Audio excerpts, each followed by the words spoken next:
Hey friends, welcome back. We are doing Unit 4, Lesson 15 in phonics, so let's get started. I'm going to share my screen with you. Let me get rid of all these bars. And there. All right, Unit 4, Lesson 15. So our learning targets today, I can complete my spelling assessment, I can chain words with different spellings, and I can ask and answer questions about key details in the story Groundhogs. So today's our spelling test. During a spelling test, I will read the word aloud, use it in a sentence, and then I'll read the word again. So let's review our spelling words. We have the AR words like barking and carpet. We have the ER words zipper and perfume. We have the OR words like morning, forest, and border. Tricky word, today. So we've got 8 words. All right, so worksheet 15.1, you know what it looks like.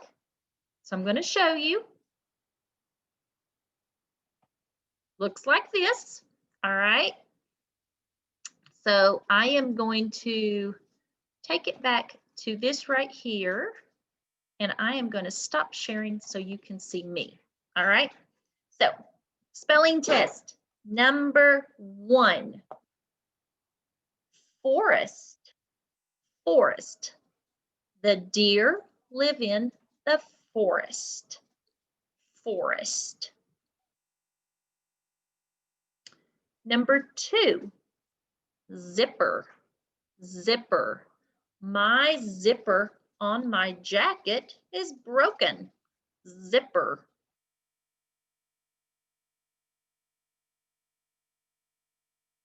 Number 3, perfume. Perfume. She has on a nice perfume.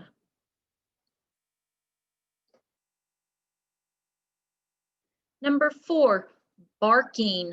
My dog won't stop barking. Barking.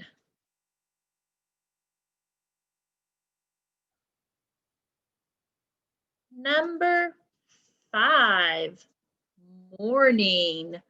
Morning. I like to get up early in the morning. Morning.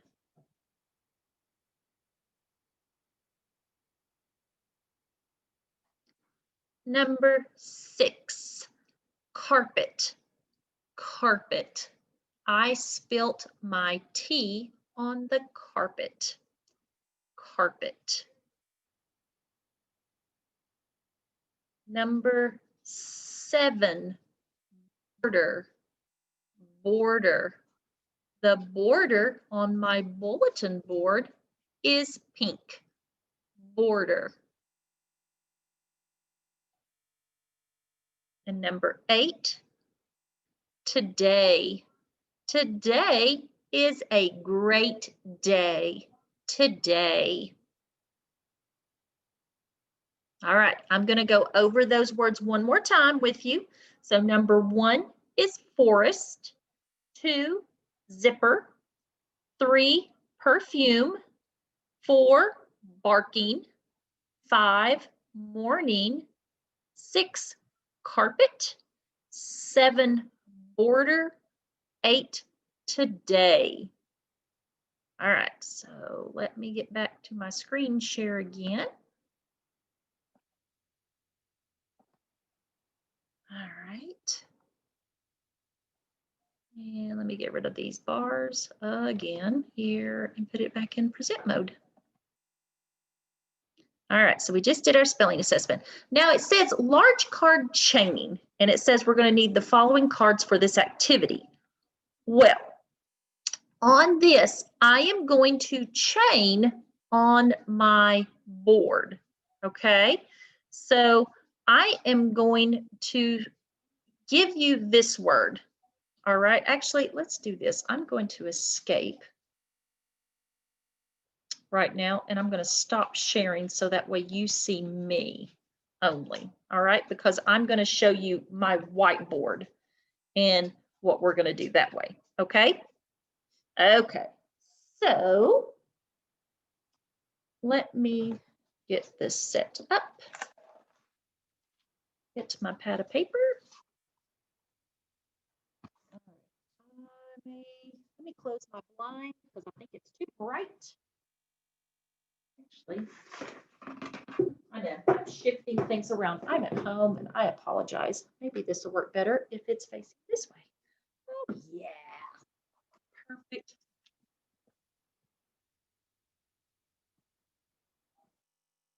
All right.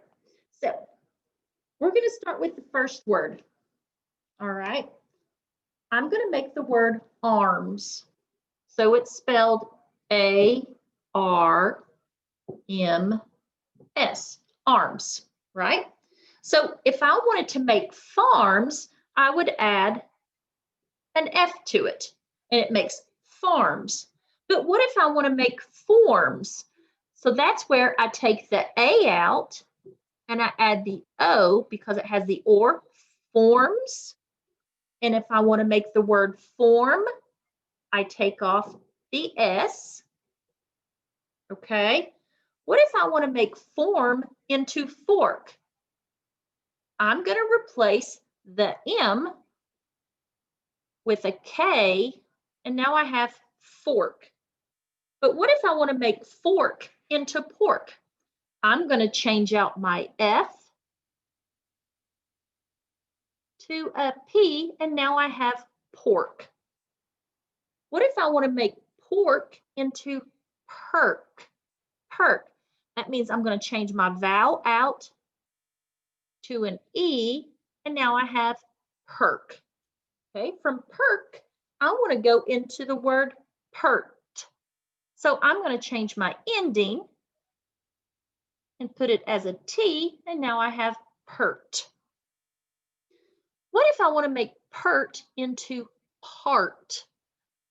I'm going to change out my E to an A, and now I have part. What if I want it to say parts? I just add the S on it. Great. Okay, so let's do another word. Okay, I'm going to start with the word short. Short. S-H-O-R-T.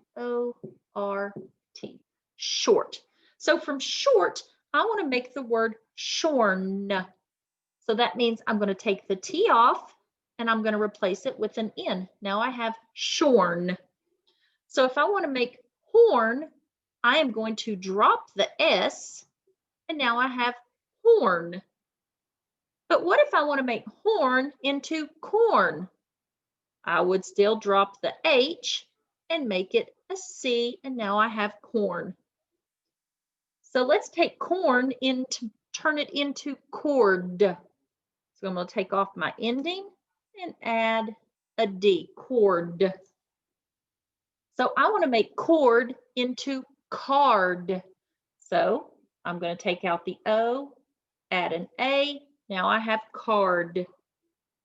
I want to make card into cart. That means I'm going to take off the D, replace with a T, and now I have cart. So how would I make cart into chart? What makes the ch sound? C-H. So I'm going to add a C-H-A-R-T to make chart. What if I want to make charts? Add an S, right? What if I want to make charts into darts? I'm going to take off the CH and add a D, and now I have darts. Awesome job. Okay. Let me erase. Let me move that back over.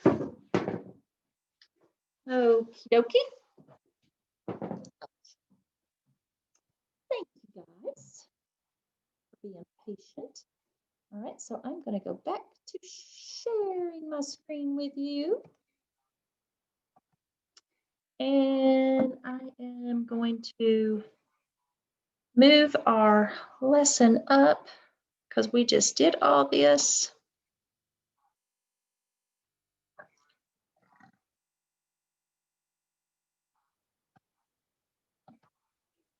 Okay. All right, so now we're going to do some partner reading groundhogs.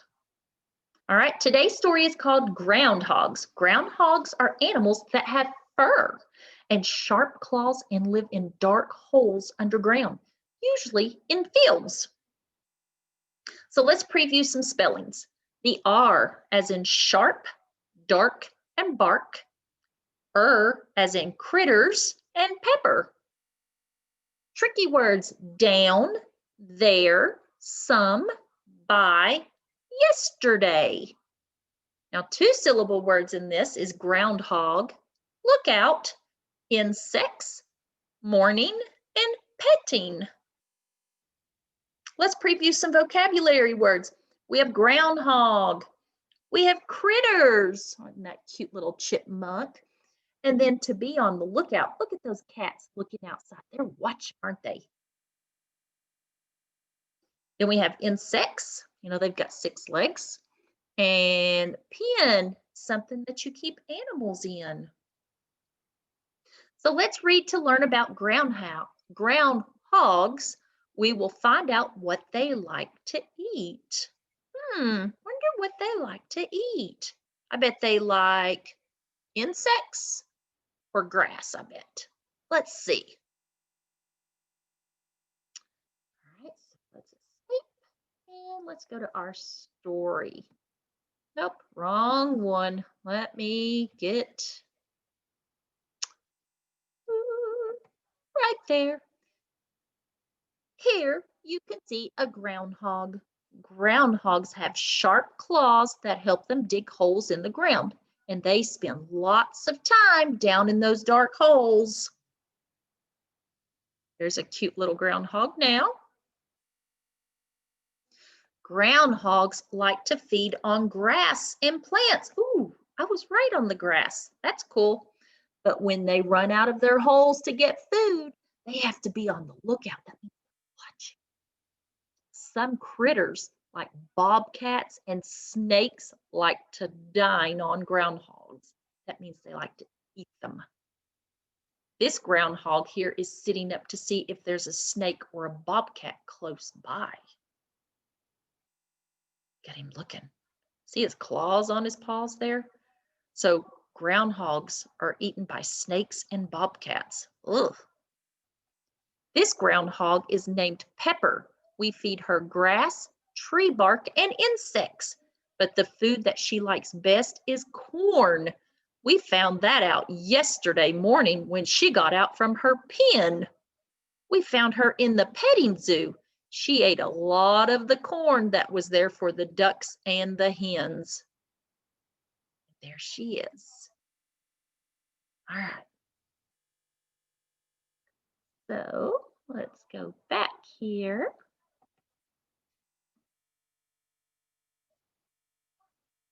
All right. So where do groundhogs spend a lot of their time? In their holes, right? Unless they're coming out to get food. Why do groundhogs have to be on the lookout? What's going to eat them if they don't look out? Snakes and bobcats. Where do you think a groundhog might go if it saw a snake or a bobcat? I'd hope it'd go back in its hole. What does Pepper most like to eat? Oh, corn. Up our learning targets. I can complete my spelling assessment. I can chain words with different spellings, and I can answer questions about key details in the story Groundhogs. I'm going to escape a second because with that being said, we do have some questions about groundhogs before we leave today. So number 1 on 15.2, what do groundhogs use their claws for? They're using them for what? Digging, don't they? Digging holes. Number 2, why do groundhogs have to be on the lookout when they are not in their holes? Something could eat them, couldn't they? Yeah. Number 3, Where was Pepper when she got out from her pen? She was eating corn somewhere, wasn't she? Mm-hmm. She was over in the petting zoo with the ducks. Number 4, what did Pepper stuff herself with? Corn. All right. So let me stop sharing. Okay, friends, that is the end of this lesson now. So make sure you turn all those assignments in, your spelling test included, and I will see you back here tomorrow. Bye, my friends.